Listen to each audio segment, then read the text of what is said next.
देश में एक हिस्से में बिपरजॉय ने जमकर तबाही मचाई तो देश के दूसरे हिस्सों में गर्मी अपना रौद्र रूप दिखा रही है। यूपी में गर्मी से हाहाकार मचा हुआ है।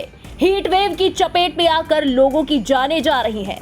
बलिया में प्रचंड गर्मी और लू के कहर के बीच पिछले 4 दिनों में 57 लोगों की मौत हो गई।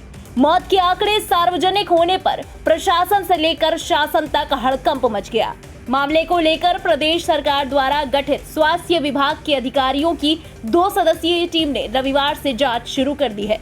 वहीं स्वास्थ्य टीम की अगुवाई कर रहे निदेशक संचारी रोग डॉक्टर AK सिंह ने बलिया में मौत की भयावहता को स्वीकार करते हुए कहा कि अभी मौसम के कारण मौत होना स्पष्ट नहीं है। अगर मौसम की बात होती तो आसपास के जिलों आजमगढ़, जौनपुर, मऊ, गाजीपुर में भी ऐसे ही होता। हालांकि वहां से ऐसी समस्या सामने नहीं आई है। हीट वेव से ग्रसित होने पर मरीज की पहली शिकायत बुखार और चेतना की होती है, लेकिन बुखार की समस्या मरीजों में नहीं है।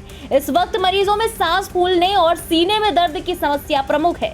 मरीजों में बुखार नॉर्मल है, लेकिन जब किसी को लू लगती है तो बुखार में शरीर का तापमान 105 से 106 डिग्री तक पहुंच जाता है। अभी इसके मौसम वाली जो जहाँ तक बात है उसके फेवर में हमारे किसी भी प्रथम दृष्टया में नहीं आया है, क्योंकि अगर मौसम की बात होती तो आजमगढ़ भी इन्वॉल्व होता, जौनपुर भी इन्वॉल्व होता, मऊ भी इन्वॉल्व होता, गाजीपुर भी इन्वॉल्व होता।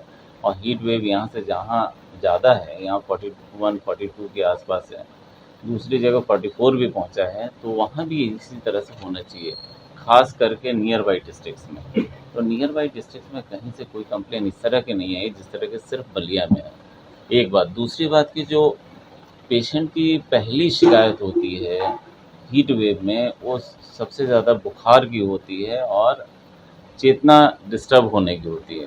तो बुखार वाली कंप्लेन नहीं है, चेस्ट पेन है, डिस्निया है, सांस फूलने की भी तकलीफ़ है, और थर्ड पे बुखार है, और बुखार इतना ज़्यादा नहीं है कि 104, 105, 106 हो जाए जिससे कि इमीडिएटली डेथ हो जाए। हीट वेव में 106, 105, 104 का आंकड़ा छूना चाहिए, वो अभी तक BST में मुझे दिखाई नहीं दिया।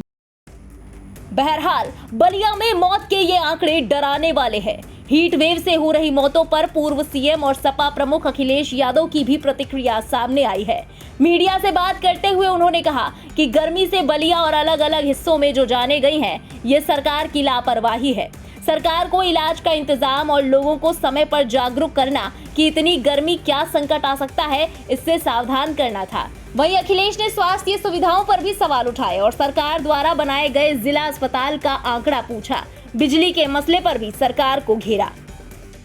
जो जाने गई हैं बलिया में या प्रदेश के अलग अलग कोने से जो खबरें आ रही हैं, ये सरकार की लापरवाही है।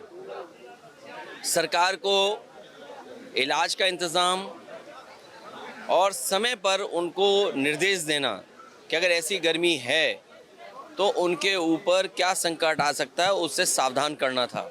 और अगर कोई बीमार हुआ है तो अस्पताल में उसको इलाज मिल जाता। इस सरकार ने अच्छी खासी चलती हुई एम्बुलेंस व्यवस्था को ख़राब कर दिया। जिला अस्पताल एक भी नहीं बनाया अभी तक। बीजेपी ये बताए कि उत्तर प्रदेश में पिछले 6 साल में अगर एक भी जिला अस्पताल बनाया हो जिसमें गरीबों का इलाज हो रहा हो, गरीब किसान वही लोगों की जान गई है, क्योंकि उनको समय पर न भोजन मिला, न समय पर पर्याप्त दवाइयाँ मिली, और जो इलाज मिल जाना चाहिए था नहीं मिला, जिसके कारण बड़े पैमाने पे जान गई हैं। ये सरकार बिजली उपलब्ध नहीं करा पा रही, और जब मुख्यमंत्री की जिम्मेदारी है, सरकार की जिम्मेदारी है कि बिजली उपलब्ध हो, तो मंत्री के ऊपर वो थोप रहे हैं। सवाल तो ये है कि मंत्री तो आज आए हैं, अगर उत्तर प्रदेश की बिजली की व्यवस्था को ठीक करने की जिम्मेदारी अगर किसी की थी तो मुख्यमंत्री की थी। बहरहाल बलिया में भीषण गर्मी का कहर लगातार जारी है। लू के कारण पिछले 4 दिनों में 57 मौतों से हड़कंप मचा हुआ है। हालांकि अधिकारियों का कहना है कि अभी ये साफ नहीं है कि सभी मौतें हीट वेव के कारण हुई हैं या फिर बात कुछ और है। रिपोर्ट जांच के लिए भेजी गई है। रिपोर्ट आने के बाद ही साफ हो पाएगा कि मौतों की असल वजह क्या है। फिलहाल यूपी में इन दिनों आसमान से आग बरस रही है। ऐसे में बाहर निकलते वक्त खुद को ढककर निकले, ज्यादा से ज्यादा पानी पिए, खुद को हाइड्रेटेड रखें और अपना ध्यान रखें। इस खबर में अभी के लिए इतना ही। देश और दुनिया की बाकी खबरों के लिए सब्सक्राइब करें इंडिया पब्लिक खबर के YouTube चैनल को और बेल आइकन दबाना बिल्कुल न भूलें।